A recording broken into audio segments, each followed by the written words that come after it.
Assalamualaikum warahmatullahi wabarakatuh. Hai penonton setia kasus Subang hari ini, bagaimana kabar kalian? Insya Allah pasti sehat semua.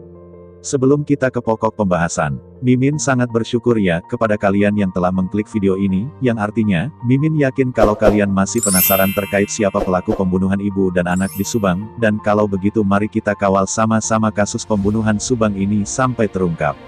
Dan berita terbaru kali ini dari kasus pembunuhan di Subang ini yang akan dilakukan oleh Ahmad Taufan jika Yoris dan Danu terlibat dalam kasus pembunuhan di Subang. Teka-teki mengenai siapa pelaku pembunuh ibu dan anak di Subang semakin ramai dibicarakan, setelah Kabid Humas Polda Jabar Kombes Pol R.D. Achaniago menyebutkan calon tersangka sudah mengerucut pada sejumlah saksi yang kemungkinan bakal jadi tersangka.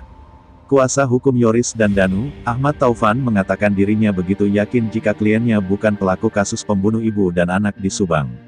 Selama pengungkapan kasus pembunuh di Subang ini, Yoris dan Danu begitu juga dengan Yosef menjadi saksi yang sering dipanggil oleh pihak kepolisian untuk dimintai keterangannya. Singgungan mengenai pernyataan Kombes Pol R.D. Achaniago yang menyebut ada saksi yang kemungkinan bakal jadi tersangka, Ahmad Taufan mengatakan sejak awal pihaknya meyakini Yoris dan Danu tidak terkait kasus pembunuh ibu dan anak di Subang karena mereka mendapatkan bukti dan saksi. Tapi hasilnya apapun tetap harus kita hadapi kalaupun seandainya ada di antara klien kita. Sebaiknya kita tunggu update terakhir pemeriksaan, katanya.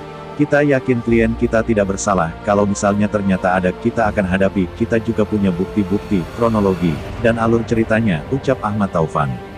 Pernyataan Ahmad Taufan tersebut disampaikan melalui kanal YouTube Heri Susanto, yang tayang pada Selasa tanggal 23 November tahun 2021. Setelah itu, dan juga menanggapi pernyataan ahli forensik, Dr. Sumi Hastri yang berharap sebelum 100 hari kasus pembunuh ibu dan anak di Subang, polisi sudah mengumumkan siapa tersangkanya.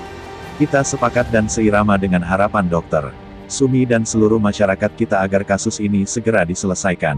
Apalagi, klien kami sangat berharap kasus segera tuntas sebelum 10 hari ke depan, ujar Ahmad Taufan. Menanggapi soal pengambilalihan kasus oleh Polda Jabar, menurut Ahmad Taufan, pihaknya mengapresiasi keputusan tersebut. Menurut kami dengan perkembangan kasus ditangani Polda, kami bersyukur dan apresiasi kepada Kapolda baru dan langsung instruksikan bawahannya segera tuntaskan kasus ini, ujarnya. Ahmad Taufan juga berharap Kapolda Jabar yang baru bisa segera memeriksa dan menindaklanjuti temuan atau keterangan dari saksi-saksi yang sudah disampaikan ke tim penyidik soal Danu membersihkan bak mandi di TKP dan terkait masuknya Yosef dan Mulyana agar segera diperiksa. Ahmad Taufan meminta polisi untuk segera memeriksa Yosef dan adiknya Mulyana. Permintaan kuasa hukum Danu dan Yoris tersebut, terkait kesaksian Yoris bahwa pada tanggal 19 Agustus tahun 2021, Yosef dan Mulyana masuk ke dalam TKP dan mengambil full golf. Ahmad Taufan juga mengatakan bahwa mereka belum mendapatkan pemberitahuan tentang rencana pemanggilan lagi terhadap klien mereka dalam lanjutan pengungkapan kasus pembunuh ibu dan anak di Subang. Dan bagaimana menurut kalian? Silahkan tinggalkan komentar kalian semua dan tunggu video-video saya selanjutnya hanya di channel Indonesia Seleb.